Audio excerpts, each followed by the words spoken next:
Hello friends. मेरा नाम है निधि और आप सुन रहे हैं मिस्टर एंड मिसेस राठौड़। मुझे सब याद है। अर्पिता इस वक्त डाइनिंग टेबल पर शीतल और केतकी जी के साथ खाना लगाने में हेल्प कर रही थी।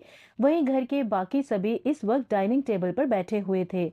जैसे ही सभी की थालियों में खाना परोस दिया गया तो अर्पिता शीतल और केतकी जी के साथ वहीं डाइनिंग टेबल के पास आकर खड़ी हो गई। तभी यश ने एक नजर सबकी तरफ देखा जो आराम से खाना खा रहे थे और बोला, आप सब क्यों खड़ी हैं? क्या आप सबने खाना नहीं खाना? ये बोलते वक्त यश के चेहरे के भाव बिल्कुल नॉर्मल थे। उसने आगे से बोला, अर्पिता, यहाँ बैठो और खाना खाओ। यश का इतना ही बोलना था कि बूंदी देवी का गुस्सा फूट पड़ा और वो चिल्लाते हुए बोली, यो के बोल रहा है तू यश? तू अच्छी तरह ते जाने से कि इस घर की यही रीत है कि घर की लुगाइयां अपने पतियों के बाद ही खाना खा सके हैं। फिर तू क्यों बीनड़ी ने खाना खाने के लिए बोल रहा है? यश ने बड़े ही आराम से अपनी दादी की बात सुनी और बोला, दादी सा, ये सब बातें पहले जमाने में होती थी क्योंकि खाना बनाने का एक ही साधन था, सिर्फ चूल्हा और लकड़ियां। इसलिए औरतें रोटियां बनाते वक्त घर के आदमियों को पहले बिठाकर उन्हें खाना खिला देती थी और फिर बाद में खुद खाती थी। ये सब इसलिए भी होता था कि पहले एक घर में 16 से 20 आदमी रहते थे।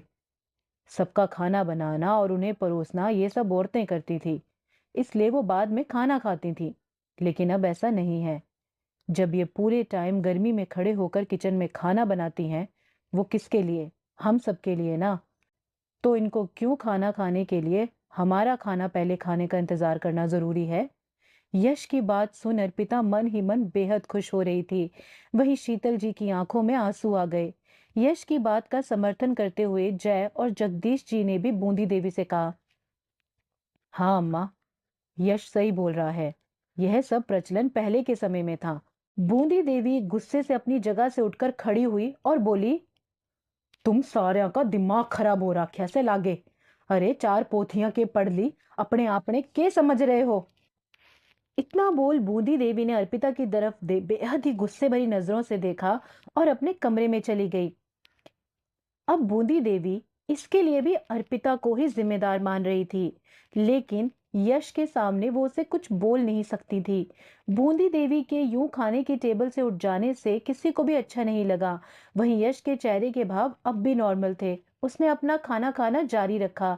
थोड़ी ही देर में वो अपना खाना खाकर उठा और एक थाली में खाना डालकर वो थाली अपने हाथ में लेकर वहां से जाने लगा। उसने एक नजर सबकी तरफ देखा तो सब चुपचाप बैठे यश को ही देख रहे थे।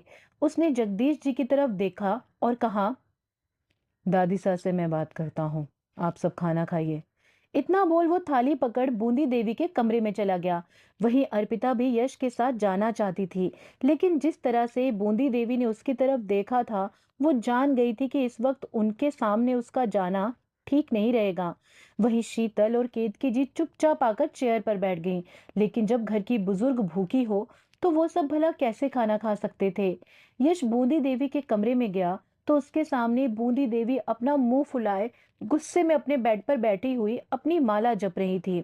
यश जाकर उनके बगल में बैठ गया और बोला, दादी साहब, याद है जब मैं छोटा था और सबसे रूठ कर ऐसे ही खाना नहीं खाता था तो आप मेरे लिए खाना लेकर आती थी और अपने हाथ से खिलाती थी। यश की बात सुन बूंदी देवी उसकी तरफ देखकर बोली, हाँ, मुझे याद है। यश ने एक रोटी का कौर अपने हाथ में लिया और बूंदी देवी की तरफ बढ़ा दिया और बोला, याद है तो आपको ये भी याद होगा कि मैं आपके हाथों से जल्दी जल्दी सारा खाना खा लिया करता था। यश की बातें सुन बूंदी देवी की आंखें आंसुओं से झलक गई और अगले ही पल वो रोते हुए बोली, हाँ मेरे लाडे सर, मैंने सब याद से। और यश के हाथ से निवाला खाते हुए उन्होंने उसे अपने गले से लगा लिया। यश ने अपनी दादी सा की पीठ पर हाथ रख दिया। यह नजारा बूंदी देवी के कमरे के बाहर खड़े सभी देख रहे थे। शीतल जी की आंखों में इस वक्त आंसू थे। वो भी यश के यूं उनसे बात करने और उनके गले लगने के लिए तड़प रही थी। वो अपने आंसू छुपाते हुए अपने कमरे में चली आई। जय जी भी उनके पीछे उनके रूम में आ गए। शीतल जी के पीछे जय जी कमरे में आए और कमरे को लॉक कर उन्होंने शीतल जी के कंधे पर हाथ रख दिया। शीतल जी जय जी की तरफ मुड़ी और उनके सीने में अपना सिर छुपाकर फूट फूट कर रोने लगी। थोड़ी देर ऐसे ही रोने के बाद शीतल जी ने जय जी की तरफ देखा और कहा, आखिर कब तक मैं अपने बेटे को अपने सीने से लगाने के लिए तरसूंगी। मेरा बच्चा मेरी आंखों के सामने होते हुए भी मुझसे दूर है। वो हमें उस किए की सजा दे रहा है जो हमने कभी किया ही नहीं। जय प्लीज मुझे मेरा यश वापस लौटा दो। मैं उसकी आंखों में अपने लिए नाराजगी अब और नहीं देख सकती। जय जी ने शीतल जी को उनके कंधों से पकड़ा और कहा, शीतल, शांत हो जाओ। तुम्हें पता है ना, मैं तुम्हारी आंखों में आंसू नहीं देख सकता। देखना, जिस दिन यश को सच्चाई का पता चलेगा ना, उसकी सारी नाराजगी पल भर में गायब हो जाएगी। बस तुम थोड़ा सब्र रखो। इधर यश ने बूंदी देवी को खाना खिलाकर उन्हें दवाइयां देकर सुला दिया। फिर वो उनके कमरे से आया तो अर्पिता उसे हॉल में ही बैठे हुए मिली।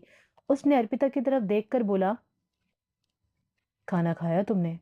अर्पिता ने यश की तरफ एक पपी फेस बनाया और अपने निचले होंठ को